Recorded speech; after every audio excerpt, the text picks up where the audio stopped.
Hello વિદ્યાર્થી મિત્રો, ધોરણ 10 ગણિતની અંદર આપણે લઈએ છીએ પ્રકરણ 7 યામ ભૂમિતિ. એમાં સ્વાધ્યાય 7.2 એનો આપણે 9મો દાખલો કરવાનો છે. જુઓ, પાઠ્યપુસ્તકમાં તમારા પાઠ્યપુસ્તકના પાના નંબર 95 ઉપર 7.2 સ્વાધ્યાય અને 9મો દાખલાની રકમ જોતા જાઓ. a -2 2 અને 2 8 ને જોડતા રેખાખંડનું 4 સમાન ભાગમાં વિભાજિત કરતા બિંદુના યામ શોધો. આપણે ત્રિભાગ બિંદુના યામનો દાખલો કરી ગયા છીએ, જે બીજો દાખલો છે એવું જ છે, પણ અહીંયા 4 સમાન ભાગ થાય એવા બિંદુઓ આપણે જોવાના છે. જોઈએ તો દાખલા નંબર 9. જો બે બિંદુઓ આપ્યા છે, a -2 2 અને b 2 8. 4 સમાન ભાગમાં વિભાજિત કરતા બિંદુના યામ. હવે જુઓ, ધારો કે આ AB છે, એનું 4 સમાન ભાગમાં સૌથી પહેલા આપણે તો અટકળ એમાં આપ્યો નથી, મધ્ય બિંદુ લઈ લઈએ. ધારો કે અહીંયા P છે, તો આ A અને B ઉપરથી મધ્ય બિંદુના યામ આપણને મળી જશે. x1 y1 અને x2 y2. પહેલા આપણે મધ્ય બિંદુના યામ લઈએ. ધારો કે રેખાખંડ AB નું મધ્ય બિંદુ P છે, તો P ના યામ ધારો કે xy છે. તો મધ્ય બિંદુ પ્રમાણે A અને B ના x યામનો સરવાળો ભાગ્યા 2 અને એ બે નો y યામનો સરવાળો ભાગ્યા 2, એટલે આપણે મધ્ય બિંદુના યામ મળશે. Pxy બરાબર x1 x2 ના છેદમાં 2 અને y1 y2 ના છેદમાં 2. Pxy બે ના x યામનો સરવાળો એટલે -2 વત્તા 2 ના છેદમાં 2 અને અહીંયા 2 વત્તા 8 2 વત્તા 8 ના છેદમાં 2. તો આપણે જોઈએ Pxy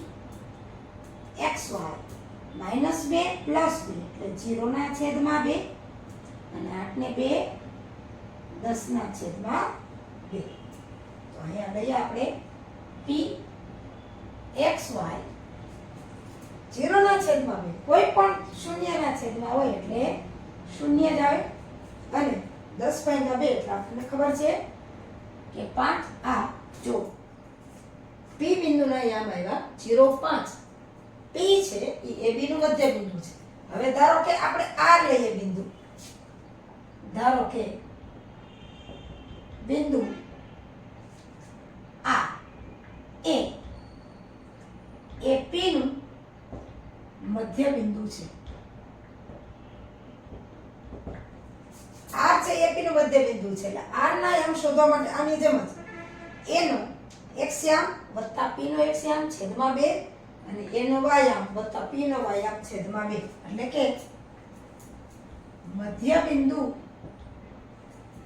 સૂત્ર પ્રમાણે, આ મધ્ય બિંદુનું સૂત્ર છે એ પ્રમાણે R ના યામ શું થશે કે A નો x યામ -2 અને P નો x યામ ના છેદમાં 2. ત્યાર પછી A નો y યામ 2, P નો y યામ 5 ના છેદમાં 2. એટલે કે R ના યામ -2 વત્તા 0 એટલે -2 ના છેદમાં 2 અને 5 ને 2 7 ના છેદમાં 2. એટલે કે R ના યામ -2 2 2 એટલે -1 અને 7 દૂત્યાંશ 7 એનો કોઈ છેદ ઉઠશે નહીં. આરના યામ એટલે કે એ પી નું મધ્ય બિંદુ જે આર છે એના યામ -1 7/2 થાય. આપણને રેખાખંડ AB ને 4 ભાગમાં વિભાજન કરવાનું કીધું છે. હવે જેવી રીતે AP નું મધ્ય બિંદુ આપણે R લીધું તેવી જ રીતે PB નું મધ્ય બિંદુ હું લઉં, ધારો કે Q છે. માહિતી નથી પણ આપણે સમજવા માટે લઉં. ભાગ પડ્યા છે અટકળે તો હું લખું કે ધારો કે રેખાખંડ PB નું મધ્ય બિંદુ Q છે. તો Q ના યામ શોધવા માટે P નો x યામ વત્તા B નો x યામ છેદમાં 2. આગળ આપણે જોઈએ P નો y યામ વત્તા B નો y યામ છેદમાં 2 એટલે કે મધ્ય બિંદુ સૂત્ર પ્રમાણે Q ના યામ શું થશે? P નો x યામ P છે આપણી પાસે 0.5 અને r મળ્યા હતા આપણે -1 7/2. તો P Q ના યામ માટે P નો x યામ એટલે કે 0 વત્તા B નો x યામ, B નો x યામ છે 2 છેદમાં 2. હવે P નો y યામ 5, B નો y યામ 8 ના છેદમાં 2 એટલે Q ના યામ આવશે 2 ના છેદમાં 2 અને 8 ને 5 13 ના છેદમાં 2. એટલે કાંઈ આપણે લખીએ Q ના યામ 2 ના છેદમાં 2 એટલે કે 1 અને અહીંયા છેદ નહીં ઉડે 13 ના છેદમાં 2. હવે જો આપણને કીધું હતું કે 4 સમાન ભાગમાં વિભાજન કરતા બિંદુઓના યામ જુઓ. 4 સમાન ભાગ આપણે સૌથી પહેલા AB નું મધ્ય બિંદુ P લીધું, AP નું મધ્ય બિંદુ R લીધું અને PB નું મધ્ય બિંદુ Q લીધું. એટલે 1 2 3 અને 4 આ 4 ભાગ થઈ ગયા. બીજી રીતે પણ આપણે આગળ દાખલો કર્યો તો 1:1 1 1 1 1:3 2:2 3:1 એ રીતે પણ દાખલો ગણી શકાય. પણ મધ્ય બિંદુ સૂત્ર પ્રમાણે દાખલો ગણી તો આપણને થોડો સરળ લાગે. આપણને કીધું છે રેખાખંડ છેલ્લે જવાબ લખી નાખીએ AB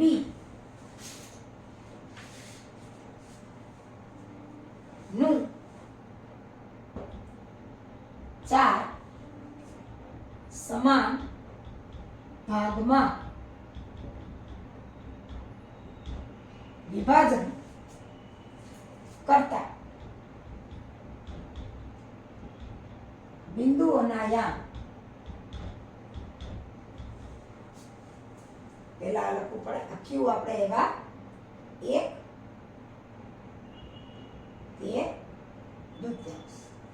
એટલે કે -1 7/2 0.5 અને 1 અને 13/2 છે. આ સ્વાધ્યાયનો છેલ્લો દાખલો જુઓ રકમ. સમબાજુ ચતુષ્કોણના ક્રમિક શિરોબિંદુઓ 3 0 4 5 -1 4 અને -2 -1 હોય તો તેનું ક્ષેત્રફળ શોધો. સૂચન આપી દીધું છે કે સમબાજુ ચતુષ્કોણનું ક્ષેત્રફળ 1/2 તેના વિકર્ણોનો ગુણાકાર. જોઈએ 10મો દાખલો. ધારો કે સમબાજુ ચતુષ્કોણ ABCD છે.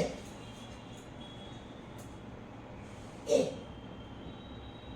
3 0 B 4 5 C -1 4 અને D -2 -1. હવે જો ક્ષેત્રફળ તો આપણને કીધું કે એનો વિકર્ણનો ગુણાકાર જેટલો હોય. સમબાજુ ચતુષ્કોણ હોય તો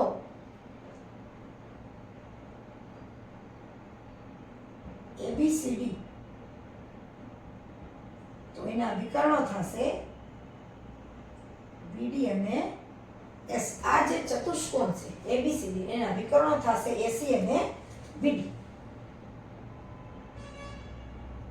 ચતુષ્કોણ ABCD ના વિકર્ણ AC અને BD છે. તો AC અને BD નું અંતર શોધવા માટે આપણે શરૂઆતમાં જે સૂત્ર કર્યા હતા કે A ના એક શ્યામ ઓછા C નો એક શ્યામ નો વર્ગ અને પ્લસ A નો વાયામ ઓછા C નો વાયામ નો વર્ગ અને એનું વર્ગમૂળ એટલે AC થાય. પણ AC આપણને ખબર છે AC વર્ગ બરાબર A અને C 3 એટલે કૌંસમાં લખશું 3 ઓછા C -1 નો વર્ગ વત્તા વાયા 0 ઓછા 4 નો વર્ગ એટલે AC વર્ગ બરાબર 3 ઓછા ઓછા એટલે વત્તા 3 ઓછા ઓછા વત્તા 1 નો વર્ગ. જુઓ ઓછા ગુણ્યા ઓછા એટલે વત્તા થશે 0 ઓછા 4 નો વત્તા 0 ઓછા 4 નો વર્ગ તો AC વર્ગ 3 વત્તા 1 એટલે 4 નો વર્ગ અને અહીંયા -4 નો વર્ગ એટલે AC વર્ગ થશે 4 નો વર્ગ 16 અને આ પણ 16 તો AC વર્ગ બરાબર 16 અને 16 એટલે 32 તો AC એટલે કે વર્ગમૂળમાં 32 ને વર્ગમૂળમાં 32 હોય તો આવા વર્ગમૂળ આપણે કાઢેલા છે 16 ગુણ્યા 2 અને તેથી AC બરાબર 4 વર્ગમૂળ 2. હવે એ જ રીતે આપણે B થી D નું અંતર શોધવાનું છે એટલે BD વર્ગ 4 ઓછા ઓછા 2 નો વર્ગ કૌંસમાં 4 ઓછા ઓછા 2 નો વર્ગ વત્તા 5 ઓછા ઓછા 1 નો વર્ગ 5 ઓછા ઓછા 1 નો વર્ગ તો BD વર્ગ બરાબર 4 ઓછા ઓછા વત્તા 2 નો વર્ગ અને 5 ઓછા ઓછા વત્તા 1 નો વર્ગ એટલે કે BD વર્ગ બરાબર 4 ને 2 6 નો વર્ગ અને અહીંયા પણ 5 ને 1 6 નો વર્ગ બે 6 નો વર્ગ થયા એટલે કે BD વર્ગ 36 વત્તા 36 એટલે કે BD વર્ગ 36 ગુણ્યા 36 એટલે 36 વત્તા 36 એટલે 72 થાય અને તેથી BD વર્ગ બરાબર વર્ગમૂળમાં 72 અને આપણને ખબર છે કે વર્ગમૂળમાં 72 એટલે 36 ગુણ્યા 2 અહીંથી તબરે થઈ જાય એટલે કે BD બરાબર 36 નું વર્ગમૂળ 6 વર્ગમૂળ 2. હવે આપણે BD અને AC બે આપણને મળી ગયા છે એટલે એના ઉપરથી આપણે ક્ષેત્રફળ શોધીશું. હવે AC અને BD આપણને મળી ગયા છે તો ચતુષ્કોણ ABCD ના વિકર્ણો AC બરાબર 4√2 અને BD બરાબર 6√2. હવે આપણને કીધું છે જુઓ નીચે સૂચના કે સમબાજુ ચતુષ્કોણનું ક્ષેત્રફળ 1/2 તેના વિકર્ણોનો ગુણાકાર. સમબાજુ ચતુષ્કોણનું ક્ષેત્રફળ બરાબર 1/2 ગુણ્યા તેના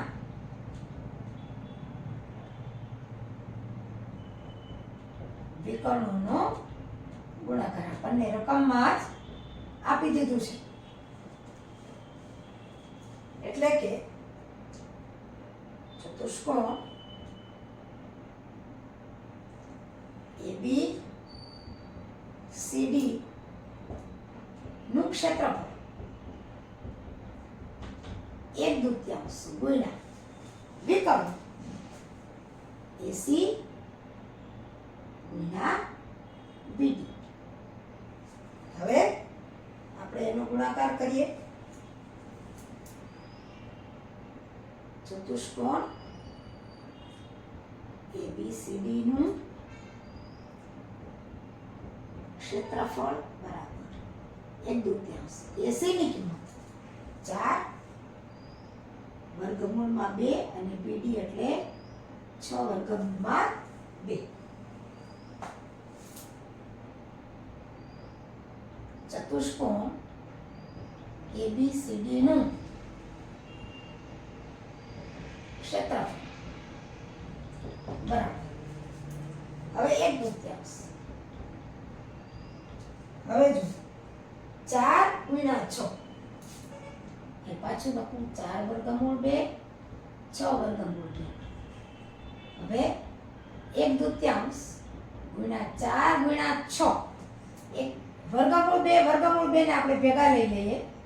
વર્ગમૂળ 2 ગુણ્યા વર્ગમૂળ 2 એટલે કે 1/2 ગુણ્યા 4 ગુણ્યા 6 ગુણ્યા હવે જો વર્ગમૂળ 2 ગુણ્યા વર્ગમૂળ 2 એટલે વર્ગમૂળ 2 ગુણ્યા વર્ગમૂળ 2 એટલે થશે વર્ગમૂળ 4 અને તેથી 1/2 ગુણ્યા 4 ગુણ્યા 6 4 નું વર્ગમૂળ ફરી પાછું થશે 2 એટલે આ 2 નીકળી જશે અને તેથી 4 ગુણ્યા 6 એટલે 4 6 24 એકમ આપણને ક્ષેત્રફળ છે એટલે એકમ. તો આપણે લખીએ કે આપેલ સમબાજુ ચતુષ્કોણ નું ક્ષેત્રફળ 24 એકમ સેન્ટીમીટર હોય તો સેન્ટીમીટર, મીટર હોય તો મીટર, પણ આપણને કઈ નથી આપ્યું એટલે આપણે અહીંયા 24 એકમ આ રીતે કરીએ. આ રીતે પ્રકરણ 7 છે ધોરણ 10 નું પ્રકરણ 7 યામ ભૂમિતિ પૂરું થાય છે. આ પ્રકરણમાંથી 8 માર્કનું પૂછાય છે અને 8 માર્ક તમે સરળતાથી મેળવી શકો છો. બરાબર, આ રીતે આ પ્રકરણ પૂરું થાય છે. મિત્રો, આપણે 7મું પ્રકરણ યામ ભૂમિતિ પૂરું કર્યું. એમાં મુખ્ય 3 સૂત્રો આવે છે. આ 3 સૂત્રો તમે તૈયાર કરી લો તો એના ઉપરથી દાખલા છે એટલે એમાંથી 8 માર્કનું પૂછાય છે તો તમે 8 માર્ક મેળવી શકો. આપણે છેલ્લે આ 3 સૂત્ર પાછા જોઈ લઈએ. એમાં પહેલું આવે છે અંતર સૂત્ર. અંતર સૂત્ર એટલે ધારો કે બિંદુ A છે, x1 y1 એના યામ છે અને B છે x2 y2. તો એનું અંતર શોધવા માટેનું સૂત્ર છે AB બરાબર વર્ગમૂળની અંદર x1 માઇનસ x2 નો વર્ગ અને વત્તા y1 માઇનસ y2 નો વર્ગ. આવી રીતે પણ આપણે સામાન્ય રીતે AB વર્ગ લઈએ છીએ એટલે x1 માઇનસ x2 નો વર્ગ અને પછી y1 વત્તા y1 માઇનસ y2 નો વર્ગ અને પછી એનું અંતર શોધવા માટે આ જે AB વર્ગ આવે છે એનું વર્ગમૂળ શોધી શકાય. એટલે બે સૂત્રો છે એ અંતર સૂત્રના છે. પછી બીજું સૂત્ર આવે છે મધ્ય બિંદુ સૂત્ર.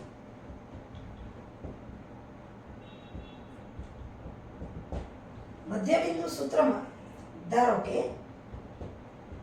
P જેના યામ XY છે એ AB નું મધ્ય બિંદુ છે.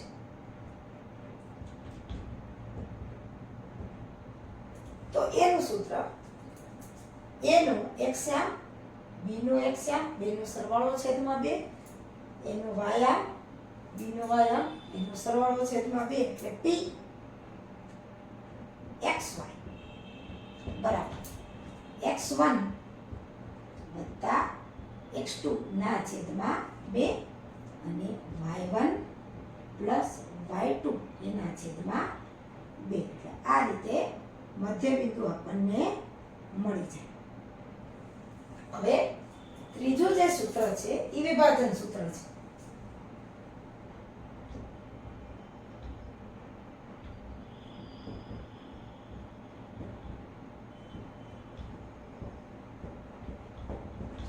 ધારો કે રેખાખંડ AB નું બિંદુ P M1 M2 માં વિભાજન કરતું હોય તો એનું P ના યામ મેળવવા માટેનું સૂત્ર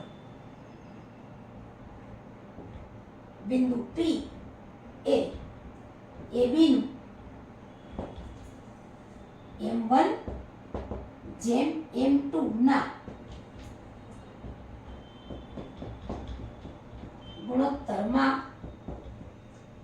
વિભાજન કરે છે. P XY છે તો એનું સૂત્ર P XY બરાબર. હવે જુઓ M1 જેમ M2 એના યામ x1 y1 એના x2 y2 તો એમાં M1 x2 plus M2 x1 છેદમાં M1 વત્તા M2 આ x યામ છે અને M1 y2 plus M2 y1 છેદમાં M1 વત્તા M2 એ આના વિભાજન સૂત્રને કહેવામાં આવે છે. એટલે M1 x2 plus M2 x1 M1 વત્તા M2 એ P નો x યામ પછી M1 y2 plus M2 y1 છેદમાં M1 વત્તા M2 એ P નો y યામ. એટલે આ ત્રણ સૂત્રો ઉપર જ આખું યામ ભૂમિતિનું આખું ચેપ્ટર છે અને ત્રણેય સૂત્રના તમે દાખલા કરી લ્યો અને ત્રણેય સૂત્રો તૈયાર કરી લ્યો તો પૂરેપૂરા 8 માર્ક તમને મળી શકે છે.